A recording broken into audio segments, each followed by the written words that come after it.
And actually, when I go around the world and talk to teachers, I found all teachers sort of want the same thing. They want to teach more effectively. Whenever they come to conferences, they're looking for new ideas to try out in the classroom, like proven methods that they can use in the classroom, or new ways to engage their students, and also, of course, to improve their learning outcomes. And they want to know like how they can do those three things. So I wanted to talk about recent trends in ELT in order to give you some ideas that you can try out in the classroom with your students, and we'll get started with that. So a little bit of background to start with. So I wanted to talk about what are some of the drivers behind ELT trends, talking about like the trends in education reform in general, and also about how English is growing in importance. So first, let's start with education trends in general. So whenever education policymakers look at how they can improve education policy in their country, the first thing they look at is sort of how trends or how changes, educational reforms in countries have changed the outcomes for learners. Like, have they improved or have they not made any effect on the outcomes for learners? So they look at kind of longitudinal studies of learner performance before and after the reforms. So that means how students were doing on tests before the reforms, and then they compare that to after the reforms, and they see the change that it has made. And they're also looking for which reforms have had the biggest positive changes in learner outcomes. So then the policymakers can know which changes to make in their own policy in their own country.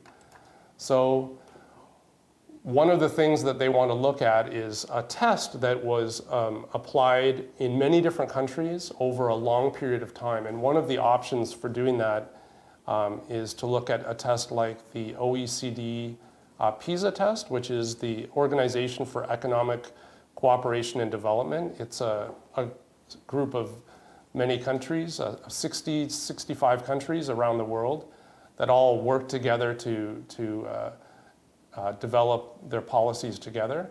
So this is a test that's given every 3 years, and it's a test in math, science, and reading. And it's been administered every 3 years to 15-year-olds since 2000. So we can look at the data for 20 years. And 65 countries take part. And just to give you an idea of the scope, the size of the test, in 2015, 28 million students took part. So there's a lot of data to look at. So by comparing the results on the test from year to year, we can see sort of the trends, some interesting trends. So this is just a table that shows sort of the difference in the rankings between 2006 and 2012. So over a 6-year period, how did the rankings of these countries change? So this is the students, 15-year-old students in these countries. How well do they do in math? How well do they do in reading? How well do they do in school in general? And so we can see how they've changed. And one thing that we can look at is how education reforms in different countries have affected their ranking over time. So there's actually been some books written about these trends. So this woman, Amanda Ripley, this author Amanda Ripley, she looked at national academic performance over a 50-year period, and she looked at not only the PISA test, but also other tests as well to get that data.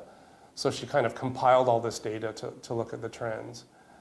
And so her big question was, what are the key factors in successful education reform? What are the key things that countries are doing that successfully improve their education policy?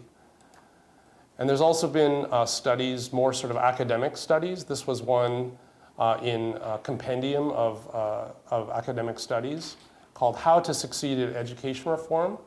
And I actually read through this and I found some interesting trends. So some of the key factors that have influenced education reform are things like making more investments. Of course, if the government makes more investment of time and resources, also changing the mindset of both policymakers and teachers. Another key factor is education equity. So treating education as not only for the brightest or not only the richest, but making it available equally to all socioeconomic groups. Also, there's been another key factor is when countries shift to a more competency-based approach, where they're looking at sort of practical skills and ways of doing problem solving and pattern recognition rather than on more sort of abstract concepts. This has also had a positive change in education. And also when, another key factor is when educators move to a more holistic view of education. So moving more towards learner centricity. We'll talk a little bit about what that means afterwards. Some other big trends behind education reform are things like teaching the 4 C's, what we call the 4 C's. 4 C's means the skills in creativity, critical thinking, communication, and collaboration that are behind innovation and teamwork. These are things that are very in demand with people who are hiring these days. Another key factor is shifting from the role of the teacher as a lecturer, somebody who's just standing in front of the classroom and giving information to the students, to an approach more where the teacher is a facilitator. They are facilitating learning, and the learners are more independent or autonomous, and the teacher is there to kind of help them.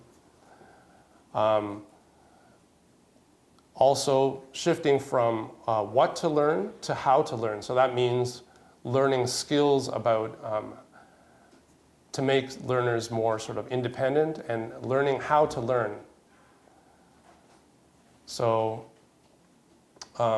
also schools that have much richer learning environments where there's multimedia and different kinds of resources available to learners, they have also been very successful. I was recently in Brazil, and I saw a kind of maker lab where they had 3D printers and they had all kinds of material for students to kind of plan projects, and they can actually make their own projects. So this is the kind of resources that make students sort of excited about learning, and makes them more engaged in learning. And also, the last sort of key factor in education reform is a stronger emphasis on technology literacy. So teaching students how to use new media, how to use computers, using them more actively in the classroom. Sorry, I'm a little nervous. I'll calm down. So we talked a little bit about the trends in education reform in general, and also another sort of driving factor behind these trends in ELT is the growing importance of English. So if we look at the English proficiency and compare it to how it affects people's lives actually in their country. So we can see when we look at how education proficiency in different countries compares to their per capita income, you can see countries with higher English proficiency have generally higher incomes. There's also something called the HDI. HDI is the Human Development Index, sort of multi-factor assessment of sort of quality of life in a country. So that also shows that higher English proficiency in a country is related to higher quality of life. So a lot of policymakers are realizing that where English proficiency is a target of education, that has an overall effect on incomes and quality of life and on the economy of a whole country. So how do these key factors in education reform parallel trends in ELT? How can we see these changes in education also in the field of English language teaching? So there's 7 trends that I want to talk about. So the changing view of English, the changing goals of English language teaching, the new focus on content, standards, and assessment, expanding ideas of competence, increasing role of IT in English language teaching, and the evolving role of the teacher. So first, the changing view of English. So even 20 years ago when I started teaching English in Korea, English was something that a lot of students just did because they were interested or because their parents sort of forced them to learn English or because it was on the curriculum. It was something that wasn't really essential. But more recently, it's become, teachers and I think increasingly students are seeing it as an essential. So it's not something that people do just out of interest. In the job market these days, it's very competitive and English is sort of taken for granted. It's sort of the default. Everybody has to know how to speak English. Most small and medium businesses are hiring people. That's one of the main things that they're looking for, people who have competency in English. And actually these days, because English is a default, many students are learning English, but they're also learning 2 or more languages as well. They're learning English and also Chinese or Japanese or Spanish. So they're learning more than one language. So this is one sort of big shift. English is sort of the default. Everybody should be learning English as an essential or mandatory subject. And the reason that they're learning English has also been changing. Like, it used to be that people thought they were learning English to speak with English speakers in these countries where it's a primary or official language. So countries like Canada, the US, Australia, New Zealand, and some other countries where it's sort of a secondary language, like in Africa, in parts of like India. But actually this accounts for only a small number of the English speakers. That's only the inner circle. The inner circle is countries where it's a primary language or an official language, like the US and the UK. But we also have the outer circle where it's a secondary language. And we also have the expanding circle. Expanding circle is where English is becoming more people are learning it and more people are using it. Countries like China and Russia. So you can see actually the inner circle where it's the primary or official language is actually not that many people compared to all of the English language speakers. So if we look at English proficiency by country, you can see there's actually lots of countries where there's English speakers, and if you are an English speaker and you're using English in your job, then you're actually going to be, it's quite likely that you're going to be speaking with other non-native speakers. You're going to be speaking with people in Russia or China or other places where you're learning, where they're learning English. They use it as a second language. So this is affecting sort of the definition of English. This is one of the trends in ELT. It's a shift from sort of Western English to English as an international language, where we have, the concept is it's no longer about just UK or US or Canada, Australia, New Zealand, like that, those inner circle speakers. It's more of a world language or a global language. And so it's what we call a lingua franca. Lingua franca means a common language where you have 2 groups of people that speak a different language, but they're using English to communicate with each other.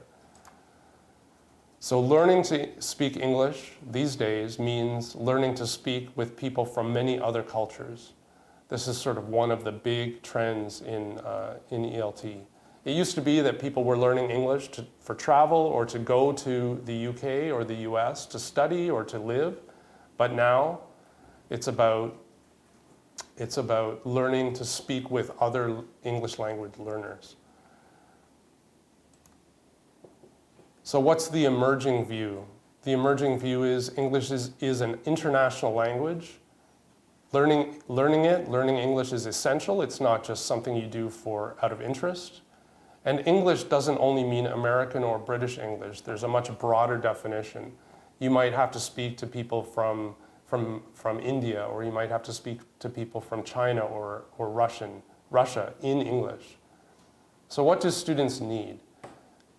What do your students need? They need early and frequent exposure to different forms of English. They don't only need exposure to American accents or British accents. They need exposure to lots of different kinds of speakers of English. And they also need skills to be able to interact effectively with those speakers.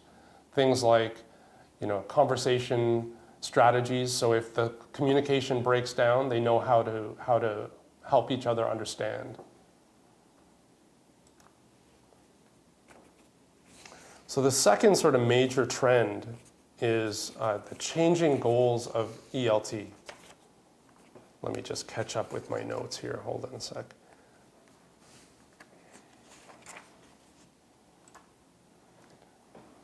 So it used to be that English was just about learning grammar, learning vocabulary, and building language competence. Of course, it's still about that. That's the main focus of English language teaching. But because of the nature of language teaching, because we have lots of content that students are focusing on, that content can be about anything, right? That content can be about all kinds of topics. So this gives us a special kind of opportunity to include topics that have special importance. So we can teach them about emerging technology, about positive and negative changes of technology or ethical issues related to technology. We can teach them about market trends, trends in the expectations of consumers. I'm sorry, I'm speaking too fast. I'll slow down. So we can teach them about market trends, about how consumers' needs and how their expectations are changing, and also how companies are responding to those market trends. We can also teach them about new kinds of jobs that are becoming popular and jobs that we can anticipate in the future, things like data engineers or people who are working with genetics. Another important kind of content to include in ELT is about helping students to get a global perspective. So why are they learning English? Why are they developing their language skills? To participate as a global citizen. So they're learning English as a lingua franca to participate with other people from all around the world, and one of the things they have to develop is a knowledge about other countries and other cultures, and be able to be more sort of having more respect for other cultures, and develop a kind of inclusive, appreciate diversity and have more sort of inclusive mentality. We can also teach them about social responsibility, to be aware of global issues or world issues like environmental or geopolitical issues, and the role of the individual in solving those kinds of issues. So that's about the kind of the content that we include in class to expose students to different ideas about the future and about the world around them. So what's the emerging view here? So we're educating learners to be global citizens. We're not just educating them about how to speak English. And they will need to develop a future orientation and a kind of global perspective. So they need content that informs them about the broader world around them. And they need topics to help them become informed and conscientious global citizens, to care about the world and to care about global issues. And they also need opportunities to learn about technology and trends in the workforce, in the economy.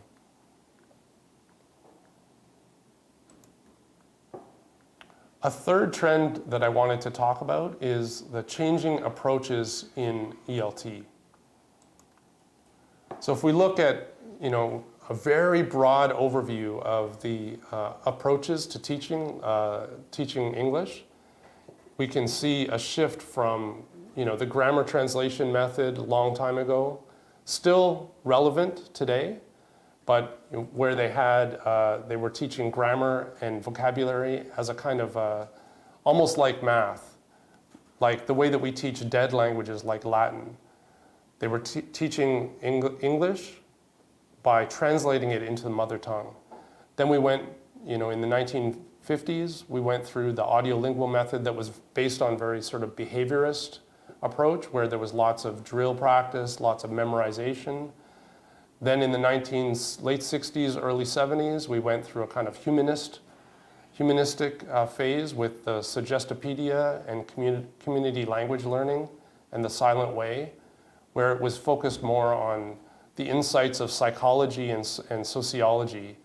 So approaches that included lots of learners helping each other and this kind of humanistic approach.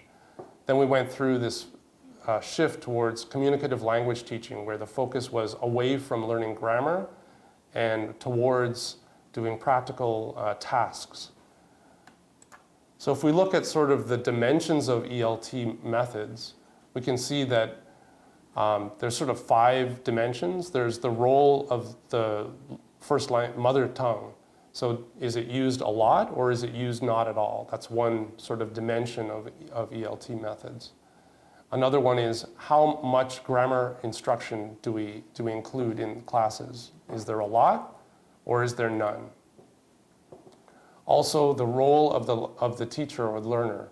Is it very teacher-centered, where the teacher is like lecturing at the front of the classroom, or is it very learner-centered, where the students are doing their own thing and the teacher is there as sort of a facilitator? Also, the types of activities that we are doing in the classroom. Is it mostly sort of drill practice and pattern practice, or like the audiolingual method, or is it more sort of communicative tasks like CLT? And the last dimension is about which are the most sort of key skills or the primary skills. Is it about more reading or is it about speaking and listening? Those are the primary skills. I would say, these days, ELT, English language teachers, need to have a very sort of enlightened or eclectic approach. What does that mean? It means that if we look at the history of English language teaching and we look at all these different approaches and all these different methods that have developed, it's actually like a toolbox.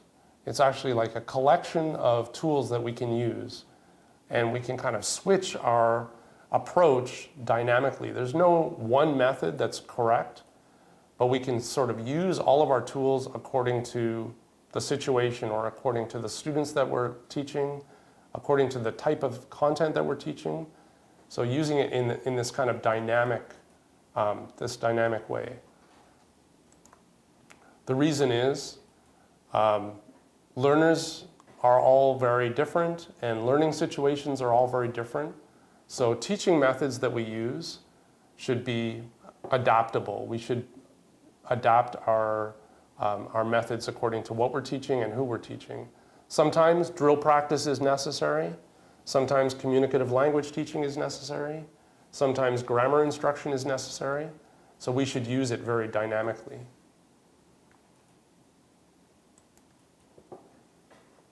A fourth trend that I wanted to talk about is the increasing focus on content and standards and assessment. So we've talked about 3 different trends. This is the 4th trend.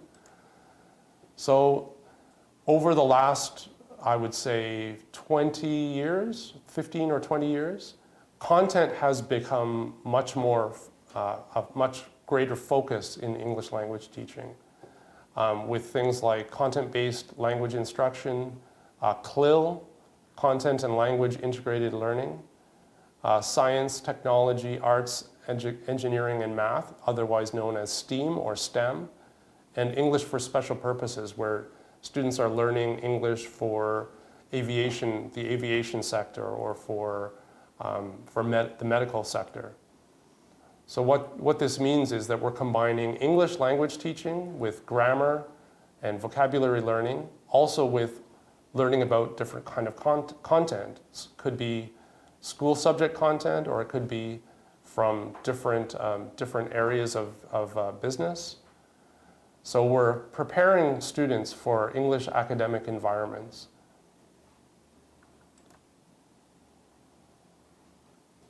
It's not only about learning language skills and content knowledge, but we're also teaching students these days about 21st century skills, what we mentioned a little while ago, the 4 C's, right? Creativity, communication, critical thinking, and collaboration. We're also teaching them learning and innovation skills, and information and technology skills, and life and career skills. All of these are being included within the ELT classroom. So we have a much broader kind of broader learning standard. It's not only about teaching them English, it's not only about teaching them cross-curricular content, but it's a much broader understanding of what's going on in the English language classroom. We can also see a much more practical focus, an increasingly practical focus. Instead of learning things in the classroom in order to apply them in later situations, students are learning the skills or the content now, and also using it in the classroom immediately.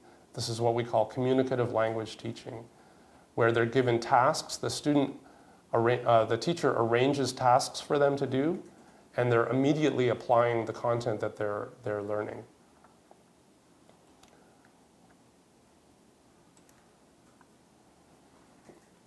We also see a much greater emphasis on standards of English competence. So in the CEFR has become a much more important tool for measuring people's English competence.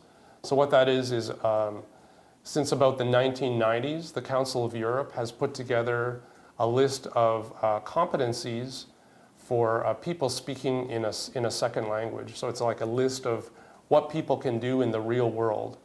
And they're measured according to a scale from A1 all the way to C1, where C2, where C2 is sort of like academic, sort of university level native speaker, and A1 is sort of the beginner level. We also have the same kind of system that's used in the US called the WIDA. So these are becoming much more popular. CEFR is popular it started in Europe, but it's actually spread around the world, and it's being used to measure students' ability, language ability. So the 5th trend I wanted to talk about is the expanding ideas of communicative competence. So when we're teaching our students, we're preparing them for all kinds of situations. Of course, we're preparing them for everyday situations like helping poor, lost foreigners on the street or traveling to different countries. We're also preparing them for learning in English-speaking environments. Some of our students, especially at the high school level, university level, they're eventually going to be going abroad to study and sometimes even within Korea or within our home country, they're studying in English. Some programs are run in English. So we need to prepare them for that. So we have to teach them special kinds of formats of writing or special vocabulary to prepare them for those kinds of academic environments. And we also need to prepare them for the realities of globalization, for working in all kinds of companies with speakers, other non-native speakers of English, and people from the US or the UK or Australia or New Zealand. So what is communicative competence? Communicative competence means teaching them strategies for interacting with other people, with a diverse language community, overcoming language gaps when they don't understand what's being said or when the person that they're speaking to doesn't understand, and having some kind of conversational fluency about turn taking, about levels of appropriacy. Sorry, I'll slow down again. It's also about teaching them skills and knowledge to function in a wide range of environments and situations, focusing on all 4 skills. Maybe some of you, have seen that there's a lot of focus on reading and speaking and listening in Korea, but not so much focus on writing. But especially for academic situations, we need to prepare our students to write essays. That's a kind of weak point. So what does it mean in the classroom? Students need systematic education about communication strategies, about how to overcome those kind of communication gaps. They also need information about other cultures and cultural differences. They need exposure to wide varieties of English, and they need natural language in a wide variety of topic areas and situations. So the 6th role, before I go on to that, does anybody have any questions? Maybe we can have a look back at the chat room and see if there's any questions.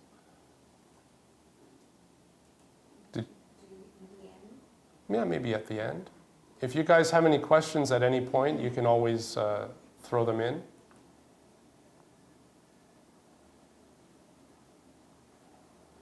So the 6th trend is about the expanding role of IT in the ELT classroom. I don't know about I have children, and I also know a lot of students, and they spend a crazy amount of time on devices, looking at screens. These are statistics from 2013, so I'm sure the situation is much worse these days.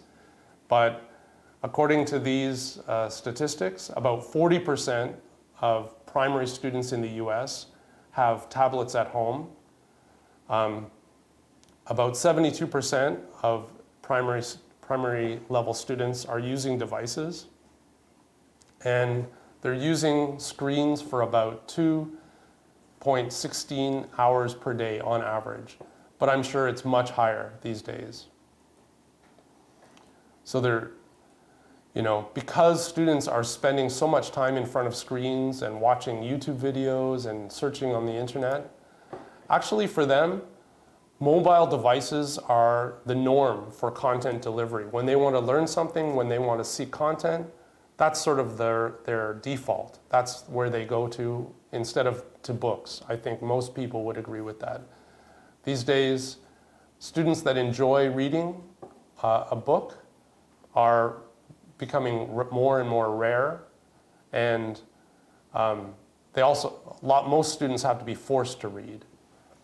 So on one side, there's that can be, we can see that as a negative, but on the other side, it means that there's limitless content, and there's lots of opportunities for creativity, because the internet is not only about consumption of media, but it's also a place where they can produce their own media. So this presents a lot of interesting opportunities for teachers, for education, about content, content curation, finding content on the internet about any topic, and also about giving opportunities to students to produce their own content.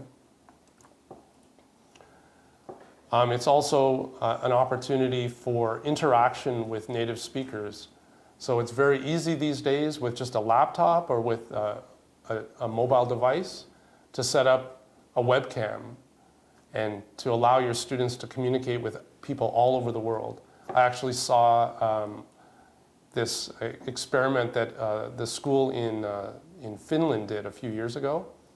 And they set up a webcam between their classroom, their English language classroom, and a classroom in Spain. And the students were talking to each other in English. This is a very kind of unique opportunity. And they could interview each other about their culture and what they like to do. This is a very interesting opportunity. Or you could also have things like native speakers, guest speakers come to your classroom via web conference. So I think technology, it's not only a negative, it also offers us a lot of interesting opportunities. So technology can provide engaging learning experiences with multimedia, with video, with audio, and we can help students to leverage technology to become like autonomous, to become independent learners, and also to produce their own content more actively. This is something that is, this was very rare a long time ago. It was very difficult to publish material to a wide audience as a student when I was going to school. Now it's very easy. So what do students need? Students need access to technology in the classroom that augments learning. What does that mean? It means the technology is there in the classroom as a way to enhance learning, and it's actually helping the learning. It's not just there to impress parents. They also need a curriculum that effectively incorporates technology in different forms. So it has to be kind of integrated into the curriculum in an effective way. And they also need critical thinking and IT skills. Why do they need critical thinking skills? Because they're exposed to all kinds of information, and they need to be able to think critically about whether it's true, whether it's reliable information, about things like source, or these kinds of things. They need to be critical consumers of media. So the last trend is about the evolving role of the ELT teacher. So I think all teachers want to help students learn, but how? How can teachers help students learn? Or maybe another way to ask this question is, how can teachers help students to learn how to learn? One way is by sometimes, not always, but sometimes taking a shift in emphasis.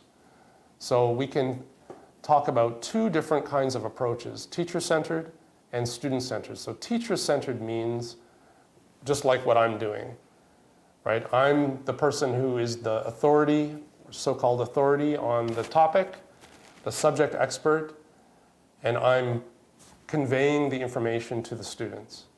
So the teacher is the focal focus of the classroom. They're sending all the information to the students. This is teacher-centered approach. Sometimes we need to shift to a student-centered approach where learning is happening more through inquiry and more through cooperation between students. The students are sort of doing their own activities independently, and the teacher is there as a kind of facilitator or delegator. Facilitator just means a person who's sort of helping the process happen. And delegator just means the person who is assigning roles or assigning tasks. So that doesn't mean that you always have to be taking a learner-centered approach. I think balancing the two, teacher-centered and learner-centered, is important. Sometimes the kind of instruction that you do in the classroom should be teacher-centered. You're teaching a new grammar point, for example. You want to show a lot of examples on the board. You want to be the one that's talking a lot. But when they're doing practice, you want to make it more student-centered. You want them to acquire the language independently. So when you're being a facilitator of learning in the classroom, what does that mean? Basically, there's four sort of main roles of the teacher as a facilitator. They create interesting and manageable tasks or projects that build skills. So they're creating kind of learning opportunities that are especially at the right level, not too challenging, not too easy. They're also providing the right kind of environment, a safe and supportive environment for students to kind of try out their language and practice their language and not feel too shy about practicing. And also giving them the necessary tools. That could mean giving them kind of scaffolding. Scaffolding here means, language support to help them do things that are a little bit outside of their comfort zone, and helping them with grammar, helping them with vocabulary, to kind of push them up to a higher level of ability. That's what we call the zone of proximal learning or proximal development. Also providing guidance and constructive feedback. So after the activity, teacher's role as a facilitator is about giving them guidance and feedback about how it went and how the students were participating. So instead of being the person who just conveys knowledge to the students, this is sort of the different kinds of activities that you as a teacher can be doing in the classroom as a facilitator of learning. So the emerging view is that to facilitate learner independence, that means to make our students lifelong learners and not just learners in school, and also to develop the 4 C's to help them develop creativity and critical thinking, collaboration skills, and what did I miss? Critical thinking. Teachers need to take on the facilitator role sometimes. Students need carefully leveled and scaffolded tasks and projects. They also need learning environments that are very flexible and encourage participation. What does that mean? That means, if your desks are always in rows in your classroom, probably that's going to limit the kinds of activities that you can do. But if you have a learning environment where you can move chairs around, you can move desks around, that's going to help you to do other kinds of activities. Group activities, small group activities, presentations. You have to have that kind of flexibility with the physical environment of your classroom in order to create this kind of learning environment. And also, I think teachers and parents and administrators need to be more flexible. A lot of people see language learning, as one thing where the teacher is in front of the class doing most of the talking, and students are busy writing in their books. This is not the only model of language learning, so we need some kind of flexibility with teachers and parents and administrators to see that other kinds of activities are also language learning. Sometimes playing games is also language learning. It's not just fun or not pointless activity. So we talked about 7 trends. We talked about the changing view of English, where it's kind of expanding to include other people from other countries where English is spoken as a second language. We talked about the changing goals of ELT, where we're including things like global perspective, future orientation, social responsibility in the content of the language learning.